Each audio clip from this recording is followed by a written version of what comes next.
Welcome to my channel Rishu edits. आज से हम शुरू करने वाले हैं एक कहानी और हमारी कहानियों का सिलसिला शुरू होता है हमारी पहली कहानी के साथ, जिसका नाम है कुछ नहीं। हाँ, सही सुना आप लोगों ने, इस कहानी का नाम है कुछ नहीं। और मैं ऐसा क्यों कह रही हूँ ये अभी आपको पता चलने वाला है। तो ज्यादा इंतजार न करते हुए शुरू करते हैं हमारी पहली कहानी, जिसका नाम है कुछ नहीं। एक समय की बात है, एक लकड़हारा सूखी लकड़ी लेने जंगल गया था। उसने वहां से लकड़ियां काटी और लकड़ियों का गट्ठा लिए आ रहा था। रास्ते में वह थक गया। थकने की वजह से वह एक पेड़ के नीचे जाकर बैठ गया।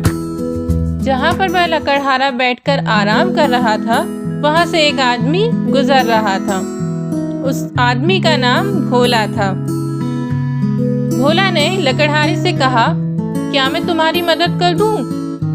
अब सामने से कोई पूछे कि क्या मैं तुम्हारी मदद कर दूं, तो कोई मना करेगा क्या? तो लकड़हारे ने बोला, हाँ कर दो। उस पर भोला बोला, मैं ये लकड़ी का गट्ठा तुम्हारे घर तक पहुंचा दूंगा, लेकिन बदले में तुम मुझे क्या दोगे? अब लकड़हारा बोला, मेरे पास तो कुछ नहीं है, मैं कुछ नहीं दूंगा। भोला बोलता है, ठीक है, और वह उस लकड़हारे के घर तक लकड़ी का गट्ठा ले आता है और रख देता है। फिर लकड़हारे से बोलता है, लाओ मेरा इनाम। लकड़हारा बोलता है, भैया मैंने पहले ही कहा था मेरे पास कुछ नहीं है, मैं कुछ नहीं दूंगा। लेकिन भोला बोलता है, वही तो मैं भी मांग रहा हूँ। अब इस बात पे भोला और लकड़हारे की बहस होने लगती है और भीड़ इकट्ठी हो जाती है। भीड़ भी भोला का साथ देती है और लकड़हारे से कहती है, हाँ हाँ सही बात है, तुम्हें उसका कुछ नहीं देना ही होगा। बहस और आगे बढ़ जाती है। इतने में भीड़ से एक आवाज आती है, अरे इस मामले को तो हमारे चाचा जी हल कर देंगे, वो हमारे गांव के समझदार व्यक्ति हैं। सभी लोग बोले, हाँ हाँ चलो सभी चाचा जी के पास।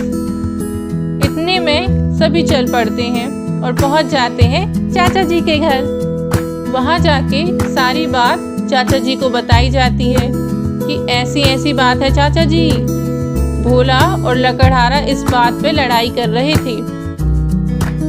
अब सभी लोग पूछते हैं, बताइए चाचा जी अब हम क्या करें?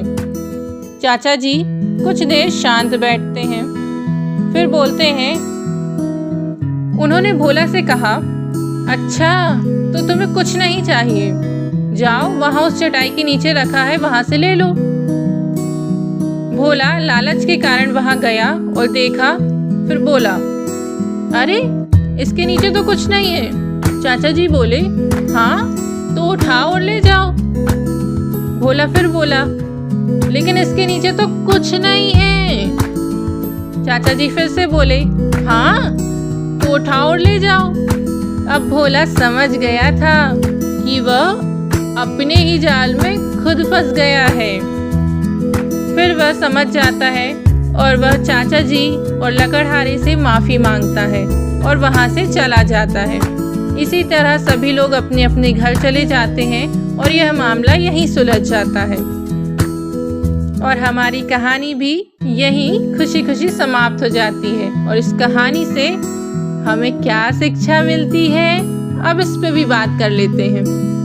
तो इस कहानी से हमें यह शिक्षा मिलती है कि हमें किसी को अपनी बातों में नहीं फंसाना चाहिए और कार्य करना चाहिए, लेकिन फल की लालच नहीं रखनी चाहिए।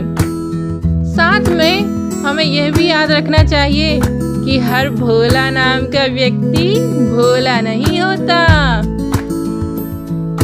धन्यवाद दोस्तों। इच्छा करती हूँ कि आपको हमारी कहानी बहुत पसंद आई हो और इसी के साथ हम आपसे विदा लेते हैं। धन्यवाद हमारी कहानी को सुनने के लिए। और हमारी कहानी पसंद आई हो तो इसे लाइक करें, शेयर करें और हमारे चैनल को सब्सक्राइब करें।